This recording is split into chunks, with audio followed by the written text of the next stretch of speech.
ஸ்தோத்திரிக்கிறோம். எங்கள் அன்பின் நல்ல தகப்பனே, நன்றியோடு உம்மை துதிக்கிறோம் அப்பா. இன்னும் ஒரு புதிய நாளை கூட நாங்கள் காணும்படியாக என் ஆண்டவர் பாராட்டின கிருபைகளுக்காய் நன்றி தகப்பனே. இன்றைய நாளிலும் 12ஆம் வகுப்பு தேர்வு எழுதுகின்ற ஒவ்வொரு மாணவ செல்வங்களுக்காய் உங்களுடைய சமூகத்தில் வந்து நிற்கிறோம். பிள்ளைகளுக்கு நீர் போதுமானவராக இருங்க. பிள்ளைகளுக்கு எந்த ஒரு பயமும் எந்த ஒரு பதற்றமும் இல்லாதபடிக்கு, எந்த ஒரு குழப்பமும் இல்லாதபடிக்கு அவர்கள் சரியாக தேர்வு எழுதவும், கேட்கப்படுகின்ற கேள்விகளுக்கு தெளிவாகவும் அழகாகவும் அவர்கள் தேர்வு எழுதும்படிக்கு கர்த்தர் கிருபை பாராட்டுங்கப்பா.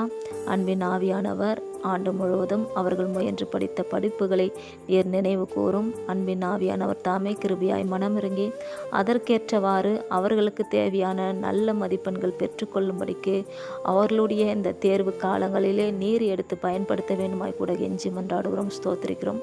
ஆசிரியர்களுடைய முயற்சியும் பெற்றோர்களுடைய ஒத்துழைப்பும் அவர்களுடைய முயற்சியும் அப்பா என் அன்பின் ஆவியானவர் நீர் கணக்கிலே வைத்திருக்கிறீர்.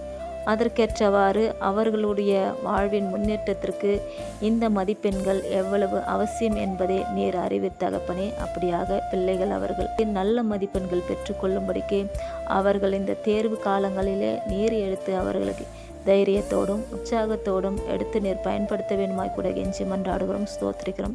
எந்த ஒரு சோர்வுகளோ பலவீனங்களோ பிள்ளைகளை மேற்கொள்ளாதபடிக்கு ஒவ்வொரு பாடங்கள் எழுதி முடிக்கும் வரைக்கும் என் ஆண்டவர் தாமே கிருபையாய் மனமிறங்க ஒவ்வொரு தேர்வுகளிலும் பிள்ளைகள் வெற்றி சிறக்கவும் என் ஆண்டவரே உமக்கு சாட்சியுள்ளவர்களாய் அவர்கள் வாழவும் கூட கர்த்தர் கிருபை பாராட்டுங்க.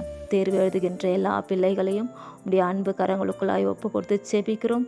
என் ஆவியானவருடைய நேசக்கரம் பிள்ளைகளை எப்பொழுதும் உடைய சிறகுகளின் நிழலிலே மூடி பாதுகாத்து வழிநடத்தப் போகிற கிருபைகளுக்காய் நன்றி தகப்பனே. யாவற்றையும் உடைய அன்பு கரங்களுக்குள்ளாய் ஒப்பு கொடுத்து செபிக்கிறோம் எங்கள் ஜீவனுள்ள நல்ல தகப்பனே.